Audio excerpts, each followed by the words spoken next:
Hello friends, welcome to my kitchen 2.0। दोस्तों, आज मैं आपके साथ कोई रेसिपी कोई डिश शेयर नहीं करने वाली, बल्कि एक थॉट शेयर करने वाली हूँ, जो एक ऐसा थॉट है जो मुझे कई दिनों से काफ़ी परेशान कर रहा है। दोस्तों, आप देख सकते हैं कि मेरी वीडियो में इस वक्त कुछ बच्चों की तस्वीर चल रही है। ये बच्चे मैं जहाँ रहती हूँ उससे थोड़ी दूरी पे रहते हैं।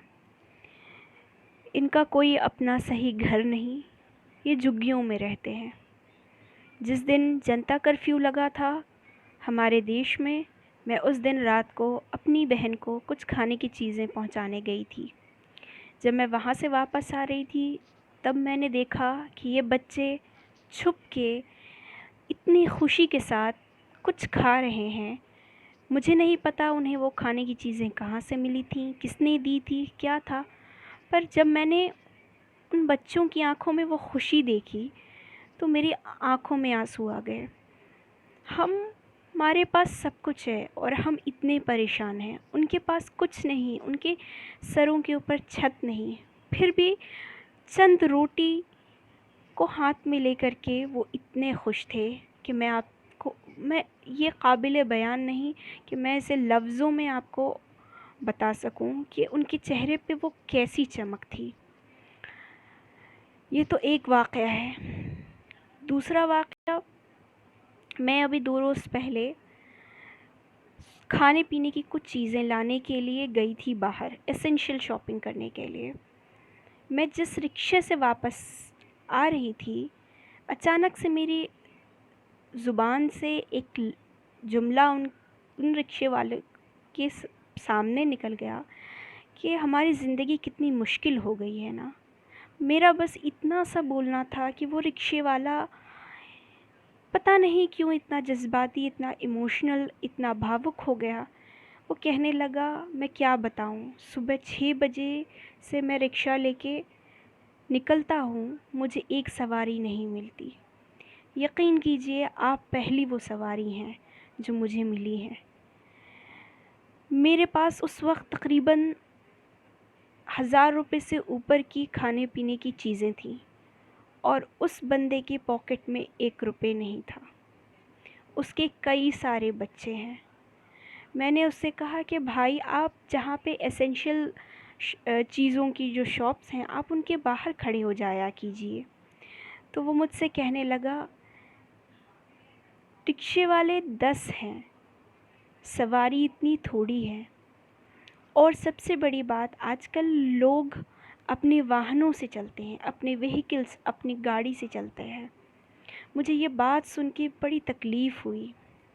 मेरा जो मकसद है आज इस वीडियो का वो ये है कि मैं आप लोगों से ये गुजारिश, रिक्वेस्ट, विनती करना चाहती हूँ कि अगर आप जहाँ रहते हैं वहाँ पे आप किसी रूल को, गवर्नमेंट के द्वारा जो रूल्स बनाए गए हैं, उसको ब्रेक नहीं कर रहे, तो प्लीज़ आप आप अपना सेफ्टी को भी ख्याल में रखते हुए, अगर पॉसिबल हो तो प्लीज़ कोशिश कीजिएगा कि आप रिक्शे वालों के ज़रिया कहीं आए जाएं, ताकि उनको थोड़ा कमाने का मौका मिल जाए।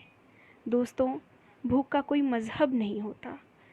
भूख तो एक बायोलॉजिकल नीड है जो पैदा हुए बच्चे के अंदर भी होती है और 100 साल के बूढ़े के अंदर भी।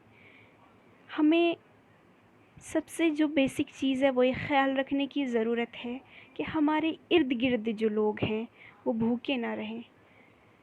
अगर हम 3 वक्त खा रहे हैं और कोई बंदा 3 वक्त भूखा है, तो हम अपना 1 वक्त का खाना काट के उसे खिला दें, पर यह ख़्याल रहे कि कोई हमारे अड़ोस पड़ोस में भूखा ना रहे। दोस्तों, थोड़ी सी अपने विज़न को ब्रॉड कीजिए। हमें नज़ारा बदलने की ज़रूरत नहीं, हमें नज़रिया बदलने की ज़रूरत है। आप थोड़े अपनी आँख को खोल के देखें, अपने दिल और दिमाग को इस्तेमाल करें, तो आपको बस हर तरफ परेशान लोग ही नज़र आएंगे। दोस्तों, आप जिस भी प्लेटफॉर्म पे हैं, जिस भी मुकाम पे हैं, आप 1000 रुपये कमाते हैं, आप लाख रुपए कमाते हैं, आप अपना जो बेस्ट कंट्रीब्यूशन है वो दीजिए। ज़रूरी नहीं कि आप पैसे से ही कंट्रीब्यूट कीजिए, आप अपने एफ़र्ट, अपने फ़िज़िकल एफ़र्ट के ज़रिए भी कंट्रीब्यूशन कर सकते हैं। आप किसी को इमोशनली कंसोल कर सकते हैं। दोस्तों, रिक्शे वाले ऐसे लोग हैं जो यकीनन ज़्यादातर अंडरपेड रह जाते हैं। हम उनसे 5 रुपये 10 रुपये के लिए बहुत ज़्यादा झगड़ते हैं और उनके रिक्शे पे बैठ के हम बड़े बड़े ब्रांड्स की शोरूम में जाते हैं और वहाँ पे हज़ारों लाखों ख़र्च कर देते हैं और हम वो ब्रांड के जो ओनर होते हैं वो बहुत पैसे वाले और अमीर होते हैं और हम उनकी एमआरपी से 1 रुपये कम नहीं करवाते। क्या हम डबल स्टैंडर्ड नहीं? सिर्फ गवर्नमेंट को, सिर्फ अथॉरिटी फिगर को ब्लेम करना छोड़ दीजिए दोस्तों। जितना आप एज अ सिविलाइज्ड सिटीज़न कर सकते हैं कीजिए। अगर कुछ गलत देखते हैं तो उसके ख़िलाफ़ आवाज़ उठाइए। किसी को परेशान देखते हैं तो उसकी आवाज़ बनिए। थैंक यू दोस्तों। Take care, be happy, stay safe, stay healthy, stay rocking. जय हिंद।